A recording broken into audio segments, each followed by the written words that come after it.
Faisons une petite expérience. Ferme les yeux quelques secondes et maintenant dans ta tête, lis ce mot. Ne bouge pas les lèvres, ne fais aucun son. Juste, pense-le. Tu l'as entendu, n'est-ce pas? Une voix l'a prononcé quelque part en toi. Mais qui l'a dite et surtout qui l'a entendu? Cette voix, c'est toi, le vrai toi. Pas celui qu'on voit dans le miroir, pas ton apparence, ni même ton nom. Non, c'est ta conscience, ton esprit pur, sans matière. Et ce qui est étrange, c'est qu'elle surgit sans organes, sans son, sans image. Elle est là comme une présence silencieuse, impossible à saisir, mais impossible à nier.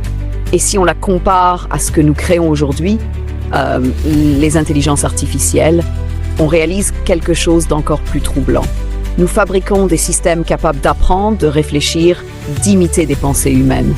Mais si nous arrivons à créer ça aujourd'hui, qui nous dit que nous-mêmes n'en sommes pas le résultat? Le cerveau humain, lui aussi, fonctionne comme une machine complexe.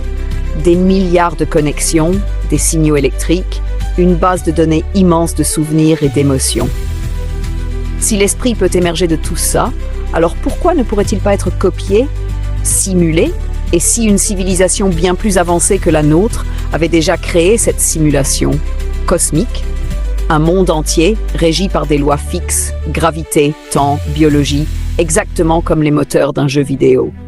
Peut-être ne sommes-nous que des intelligences artificielles évoluées, projetées dans une matrice si aboutie qu'on l'appelle simplement réalité. Imagine un instant que nous soyons comme les personnages d'un jeu, piégés dans un programme.